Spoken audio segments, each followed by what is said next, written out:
Hey boys and girls, Chris here. We're going to talk about 32-bit processing now. So we're talking about not merging in Photomatix or Nik software. We're talking about merging your files from Lightroom into Photoshop. So we're staying within the boundaries of Lightroom for this discussion. So I've got three images here. They're three JPEGs just for interest of time. And I'm going to select all three of them. And instead of going into a third-party plugin, I'm going to go under Photo, Edit In, Merge to ATR Pro in Photoshop. Now Photoshop has never been very good at tone mapping, but merging it's quite good at. So we're going to allow it to do what it does best. And we're looking for, our objective here is for a more photorealistic look to the image, not this hyperreal, surreal kind of look. We're looking for something a little bit more genuine. So I bring it in to Photoshop, it crunches the algorithms up and leaves me with this window. Now this window here we've seen before, and we're just going to remove ghost if we want to. We can see what it will do if we choose to keep that on. But we want to make sure this is set to 32-bit, and we want to disregard this histogram here because this is basically just for previewing purposes.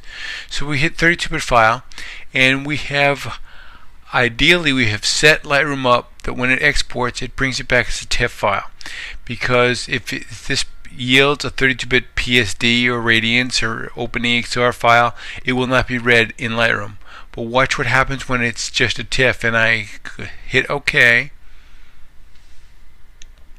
and it creates a 32-bit file. Now this is 32 bits of information being brought back into Lightroom, so it leaves me at home as far as workflow, and it expands the tone range of the picture exponentially. Now here we are back in Photoshop. I've got this, and I can take this file, hit Command S to save it, and it will save it as a TIFF file. And I can see it should come back if I close this. It brings it back as a TIFF file. Here is the TIFF file. And I know it's 32-bit because if I go into my develop module and I look at it, it's not much to look at there. But you'll notice if I look at my basic tab, now the exposure values typically on a picture would be go up to +5 and -5. But this goes to +10 and -10. So you can see we've expanded the tonal range quite a bit. So you can choose to make some little tweaks here to the exposure, of the clarity. We want to be mindful that we don't introduce any artifacts, so we want to creep up on things. So we might want to open up the shadows a little bit and get some highlight detail brought back in, adjust the blacks, some subtle things here before we can take it into, say, Photoshop, or if we want to print it. The nice thing about this environment is this environment lends itself, because now we're back in Lightroom and I'm dealing with a 30-bit file. I can also brush in. I can grab the brush tool, tap my O key just so I can preview the area that I'm looking at, and I can just paint in the sky. It can be kind of rough in this selection. So basically all I'm doing is selecting the sky, select my O key again, so now that pin represents that selection, and I can take down the exposure if I want. I can up the clarity, I can up my saturation a little bit, I can make it more blue,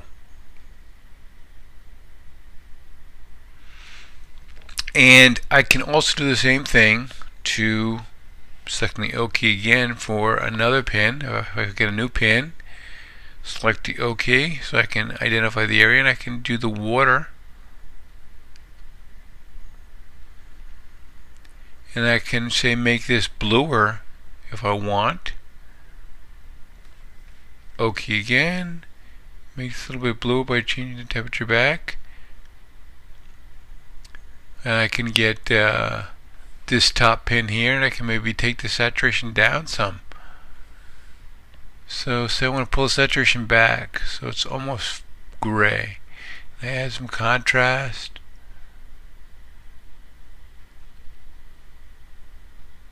Bring the exposure down a little bit more. And then we can get a new pen here. Okay. And I can paint in really quickly the middle ground here. Oh, again, I can up the saturation if I wanted to. There. Get some more clarity banged in there. And then finally I can get a new pen.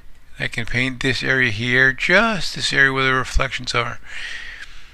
Select O again and jump up my saturation if I want to here.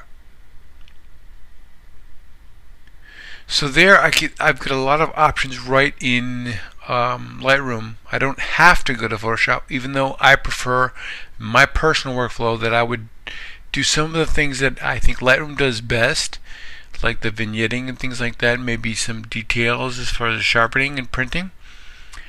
But some of the more selective aspects, I find Photoshop still my go-to tool. But nevertheless, I'm dealing with a 32-bit file here, which is great. I have not touched Photomatix, and I'm getting maybe a more photorealistic look of all the detailed information in here, just dealing with Lightroom and Photoshop.